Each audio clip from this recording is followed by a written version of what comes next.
आज गीता के पहले अध्याय का 40वां श्लोक लेके आया हूं। चलो शुरू करते हैं।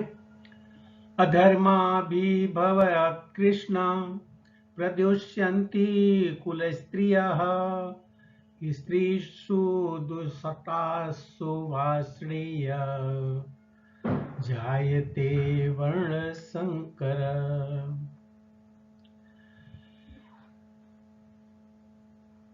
शब्दार्थ देखते हैं।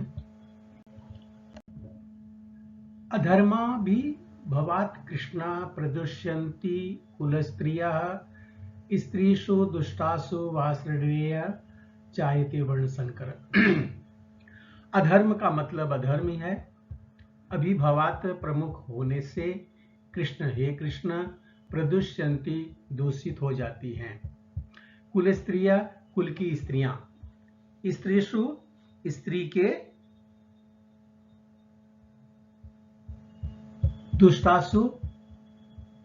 दुष्टासु दूषित होने, वार्ष्णेय हे वृषणीवंशी जायते उत्पन्न होती है वर्ण संकर अवांछित संतानें। ये इसका शब्दार्थ है।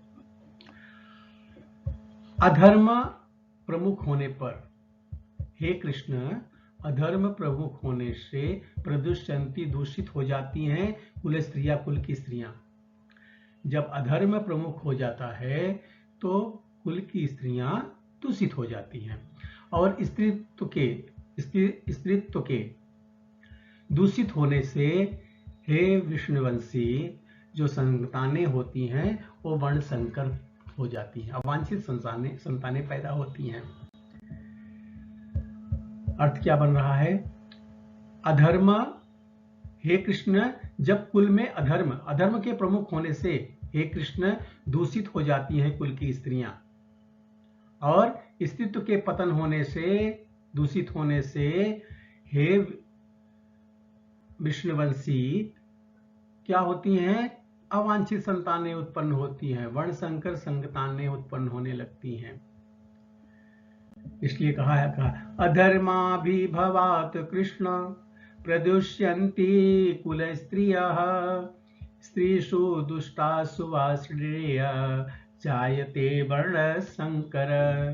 हे कृष्ण जब कुल में अधर्म प्रमुख हो जाता है तो कुल की स्त्रियां दूषित हो जाती हैं और स्त्रीत्व के पतन होने पे हे विष्णुवंशी अवांछित संतानें उत्पन्न होती हैं। क्या हुआ है? ये जीवन में सुख, शांति, आध्यात्मिक उन्नति का मुख्य सिद्धांत मानव समाज में अच्छी तरह जो ऐसा माना जाता है कि अच्छी संतानों के होने से ही होता है।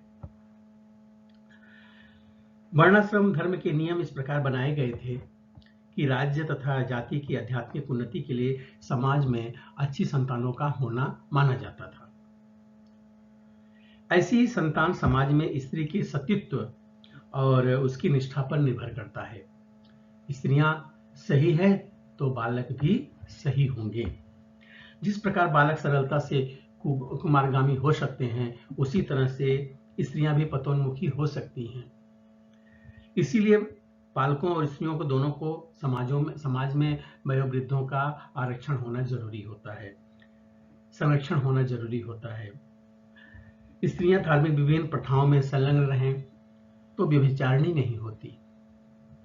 चाणक्य पंडित के अनुसार सामान्यतः स्त्रियां अधिक बुद्धिमान नहीं होती हैं, इसलिए वो विश्वसनीय नहीं है।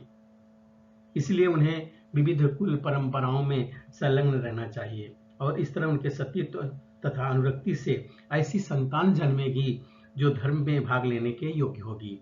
ऐसे वर्णाश्रम धर्म के विनाश से यह स्वाभाविक है कि स्त्रियां स्वतंत्रता पूर्वक पुरुषों से मिल सकेंगी और व्यभिचार को प्रश्रय मिलेगा, जिससे अवांछित संतानें उत्पन्न होंगी। निठल्ले लोग भी समाज में व्यभिचार को प्रेरित करते हैं और इस तरह अवांछित बच्चों की बाढ़ आ जाती है, जिससे मानव जाति पर युद्ध और महामारी जैसा संकट छा जाता है।